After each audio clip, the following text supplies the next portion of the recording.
Hello, this is Karen Johnson with another in our series of Proctor's history tapings. What we're trying to do is preserve the history of Proctor's Theater in Schenectady. And today is July 14th, 2017. And we have as our guest Philip Morris, the CEO of Proctor's, and a few other corporations too. But Philip, I might have been one of the first people to meet you here when you came for your job interview. Yeah, you bought me lunch at the Stage Deli. And I told you all the inside dope. Yeah, No. well, not much, no. But that was an exciting time, and it seems like ages ago. What kind of was the situation when you showed up in Schenectady? But downtown was pretty much disaster. What I remember going home thinking was there's one sub shop downtown and two closed dollar stores. Pretty odd. I remember the board members, especially Harry Apkarian, who was chairman, saying everything's teed up for things to change. We just don't know how. It's all teed up. And what that meant was that the community had really hit rock bottom, and the agreement, and out of that forge, the agreement to create Metroplex Development Authority, a countywide agency that had a small taxing authority, 0.5% of sales tax, meant that there was an ability to have a focused effort at rejuvenation. But there were lots of players and lots of disagreements, and it was even in my first interview, I had the sense of it's all teed up, but it ain't gonna be easy. But where are the clubs? Right, exactly. So to speak. You tell an interesting story about driving into town and stopping at a convenience store. Yeah, at a Stewart's out at the 5 Point in Rotterdam, and I had not at the 5 Point, on Route 7. I assumed coming in from 88 that Route 7 was correct because there was no sign that said downtown to veer to the left on Broadway from 88. And I stopped at a Stewart's and I said, where's downtown Schenectady? And the woman at the counter said, oh, you don't want to go there. And I said, yeah, I kind of do. I'm trying to go to Proctor's. Oh, Proctor's, that's okay. There was a real love of Proctor's in the community, without doubt. Oh, yeah, absolutely. In fact, more than a love, I would say that people hung on and supported Proctor's with whatever faint hope there was for a rejuvenation of the community. I actually think most of our volunteers, there were 1,000 then, just saw this as the first move. And I remember at one of the Metroplex meetings, a bunch of people at the meeting saying, do Proctor's first, do Proctor's first, do Proctor's first. That's pretty amazing. So about the same time, Harry had been talking with his board, Harry Apkarian, about the possibility of expanding the stage. Where was that when you arrived? There was that study that had happened, two studies. One, a market study that had pretty clearly said there was only room for one of these expanded stages for Broadway in the capital region. And I think I arrived 3 or 4 months, you probably remember better than I, 3 or 4 months after the partially signed agreement between the two mayors of Albany and Schenectady that the expansion would happen in Albany based on the data from this report, and that Schenectady and Proctor's would manage the Albany facility, the Palace. That's when I arrived. And there was no, I had 3 things on my job offer letter. One was figure out what's going on with the Palace. The second one was make an expansion happen. And the third one was to figure out the Broadway industry. And about how many shows were we having when you came? Yeah, again, Karen, you can correct me. I'm thinking that we did 40, 50 movies and 25 events, some B Broadway, what's called splits, 3 and 4 shows in a week, and maybe one a year of a full week run of a B Broadway title. What had happened in the industry is so many cities had expanded their stages that I call it, no one else has said this, but I call it the Phantom effect. Everybody wanted Phantom of the Opera, and once they built the big stage, all the Broadway tours leapt up to use that capacity. So suddenly Proctors was out of the game, became second tier because it didn't have the physical capacity to do the first year stuff. So we didn't do any first year stuff at that point. You know, I imagine 10 years earlier we were doing first year stuff, but I don't even know. Well, it's an interesting thing because that study, the joint study with Proctors and the Palace, and then we must have at some point decided that we were going to expand the stage because there was a big effort to get the money to do it. And so Well, I'm just wondering how that all happened. I can't recall. Well, I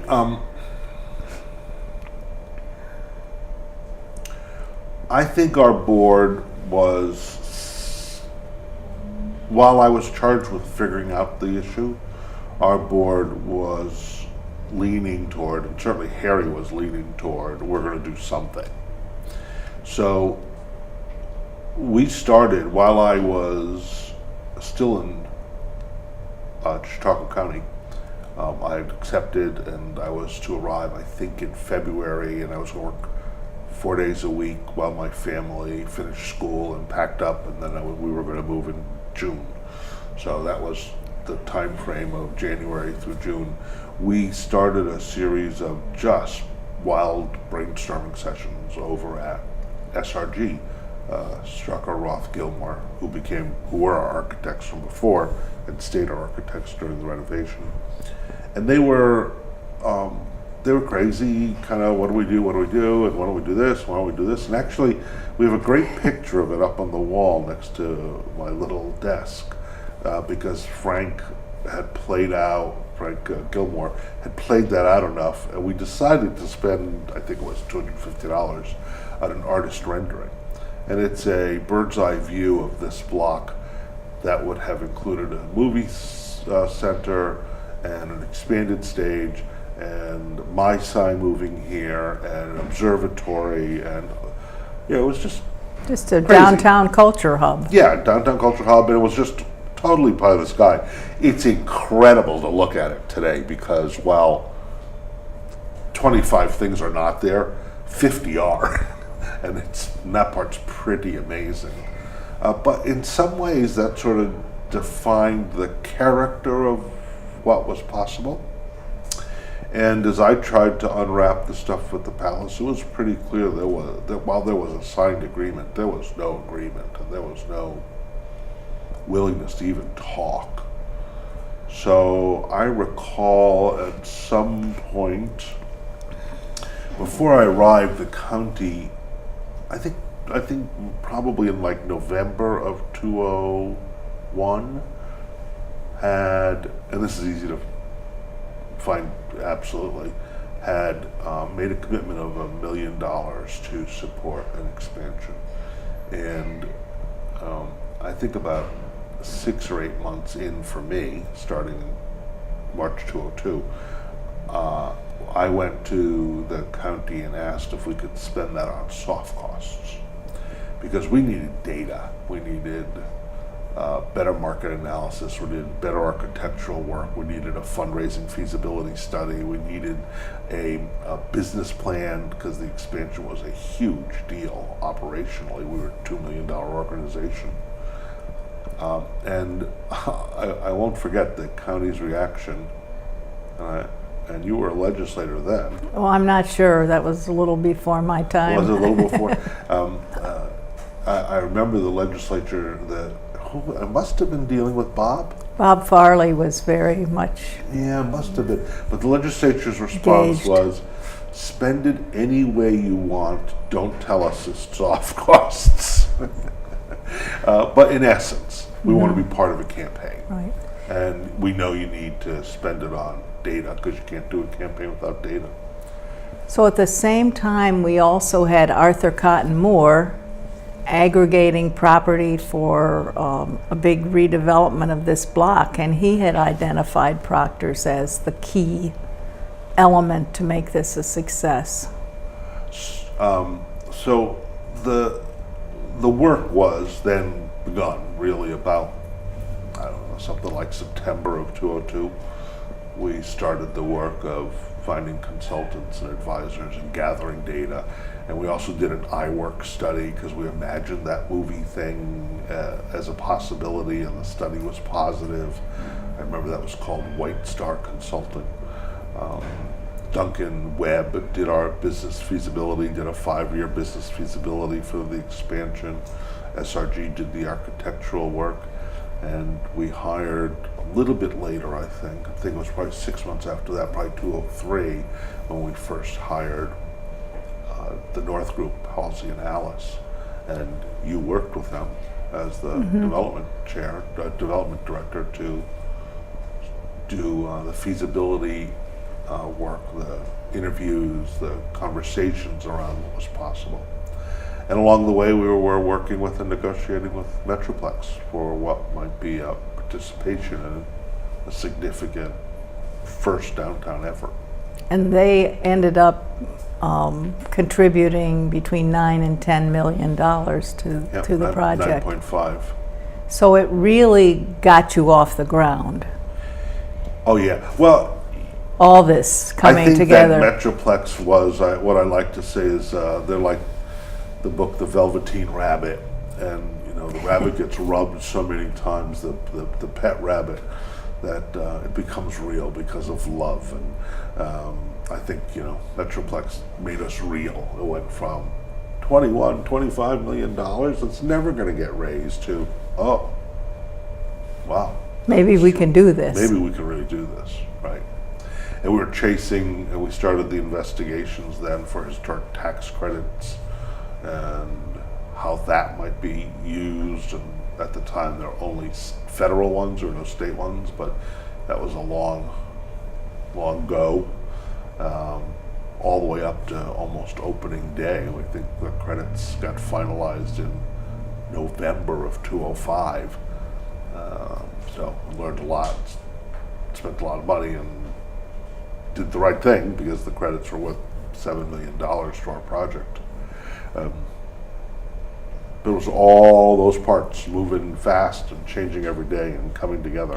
I don't think the public realizes how complicated this deal was, because we had changed from one corporation into three or Right. four, and all because of the tax credits. And so meanwhile, we're still doing shows while all this is going Yeah, on. the thought that I had was, we can't be shut down for a year or a year and a half, because while we had a loyal base of advocates, I was afraid we would lose the habit of attendance. And it wasn't huge, it was 25 or 30 events, but still that habit of attendance. And that if we didn't have a season, we might have a few years to make up for it. So we did something kind of remarkable. I think with hindsight, I thought it was remarkable then. But with hindsight, I'm amazed it worked. So that's the remarkable part. We did all the underground foundation work once we decided to do the project, while we were running, and didn't change anything. And then in April of 2003, I think, no, 4, I'm not even sure that's right, but in April, we did a closing concert that the next day, the stage house started to be torn down, and all the design work, everything was ready to be opened again the following November. Not the following, that year, the November for that followed after. So we did this project in about 6 months, and I guess that's 205. So we closed in April 205, we reopened in November of 205. And that was pretty a remarkable time because we were programming for the new building, we were planning for the first Nutcracker in the new building, Phantom of the Opera coming for the first time, and a month-long performance. We were trying to strategize and plan all that while we were in build it now, don't miss a deadline, gotta get it done mode. And meanwhile, you're just raising money the whole time. Well, all of us are. I mean, it's not just me. And the institution's raising money, building a building, and trying to figure out what it's going to look like when it's done.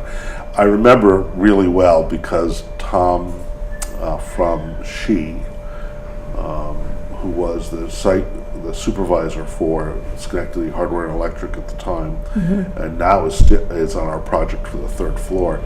We joked about it the other day. We would meet at the old 440 building, and I took a paint can of red paint and a paintbrush, and I wrote the deadline, whatever it was now, November 30th, 2005, or bust, in big letters. So every time we met, that was on the wall, painted right on the wall.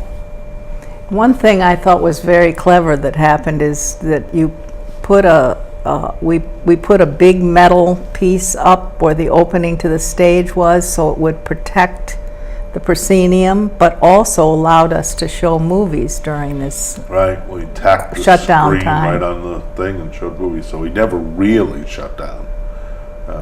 Maybe a few days, but that was about it. That was that sense that if you close, people aren't certain you're going to open. I thought it was a mistake to have that. And I suppose you could put thin shows on because right. there wasn't much and actually, stage. we did. We had a graduation. Really? Some graduations didn't want to move, and so they adjusted what would have been a large choir and a large dignitary group on stage to that all being in the auditorium, and all there was a lectern and the award ceremony. So kids still walked up and down the Proctor stage, but the Proctor stage was only the lip of the lift, 6 feet. So we got the main theater redone, but we didn't start working on the former Carl Company, which we acquired thanks to the county. Right, the Until county later. gave us that building. Yes, in essence, we had 3 projects going on simultaneously. Each one with a different deadline. We had the stage house, we had the power plant, which is built over the bathroom area in the back of the auditorium of the main stage, which we had done the homework, again doing our homework, that a central heating and chilling plant, very unusual thing for a theater to operate, but in a downtown that was dead, it looked viable, and we made the decision to build that. And so we were doing that project. That one had a similar but different deadline than the main stage, or a little earlier, because it had to heat and cool the main stage. And then the Carl Company side, we purposely said, let's push that off a year because there's so much focus here. So in essence, one could say it was 3 phases or just 3 deadlines. It was all on one set of plans, but we managed them differently as 3 different things.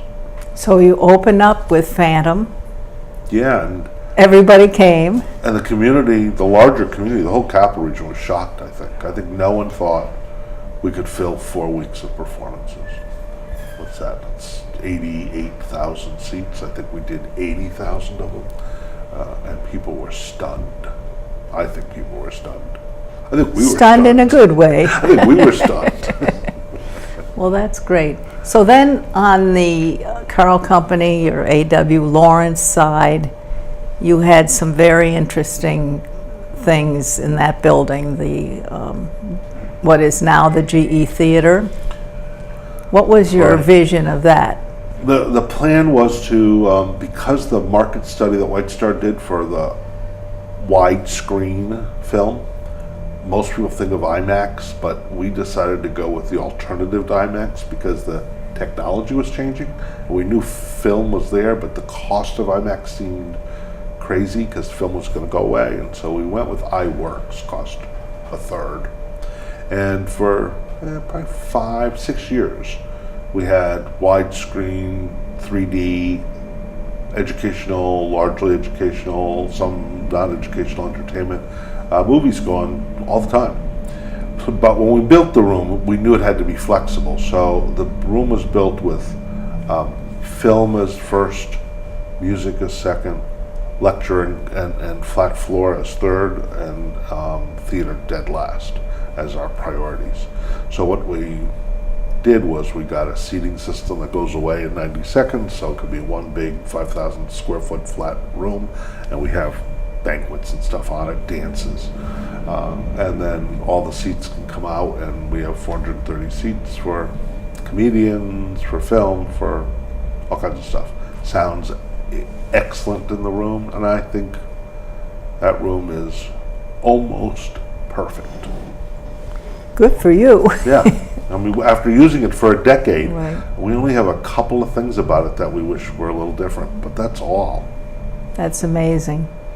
Well, it was an exciting project, and you got it all done, and now the rest is history. So maybe you could bring us up to date on about the amount of activity that's going on in the building that's developed since we finished the construction. Yeah, so we've turned into what I hoped we would, the community's living room, where we do, you know, we added Key Hall, which comes off the arcade as a banquet room, and we had built on the second floor of that Carl Company building, the Fenimore Asset Room, the conferencing area. And at this point, last year I think Sophia's numbers, Sophia, who does our data, said we did 1,690, and the year before that I think you and she came together and we did 1,710 events in this whole property, which is mind-blowing. Okay, some of them are a meeting, but they still mean opening a door, providing coffee, making sure the bathrooms are clean. You know, it's remarkable. Some people go, "Wow, how come you have a staff of 10 housekeepers?" And I go, "Well, you know, we probably need a staff of 15 because we probably have 100 bathrooms." You think about, man, just cleaning 100 toilets every day. You got to clean them every day.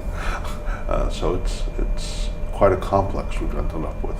Well, we now have a completely different level of activity here in the building, and compared to when we just had the theater and just shows there and movies, and there's so much more going on than there was. It's amazing. I like all of us, we have access to this central calendar. I look at it every day, and then I walk in and I go, "It's 8 o'clock and there are people here. What's that? Did I miss that? I inevitably saw a reservation for the GE, but didn't go the next step and realize that there are 150 people here for a job fair, or whatever it was. And so it's a constantly moving place, winter and summer. And I love our summer program with young people, you know, building a real theater production, building a junior production. Well, tell us about the vision of the education program today. Well, today, we have deep, rich relationships with a half a dozen schools. And that means that we are in their buildings working with students using the arts as a tool for learning. Probably the best example is our work in Boston Spa and and Schenectady, where we have a full-time video artist working in the classroom around English and 9th grade English. And then within the property, we have this spectacular summer program that builds a production, this year Pippin, that students are involved in every aspect of it.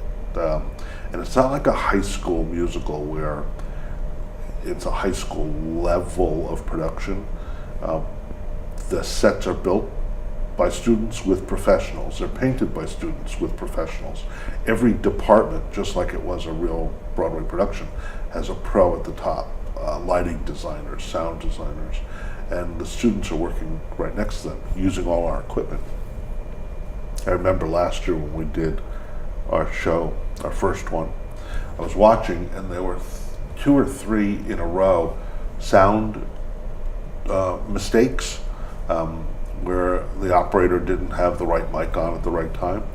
And I'm like, wow, we don't make mistakes like that. And I looked, and at the board was a 16-year-old girl running our big soundboard.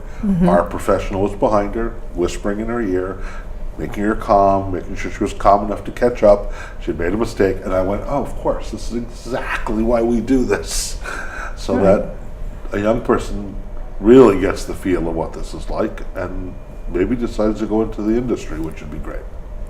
So we have education, we have lots of group meetings and shows as before.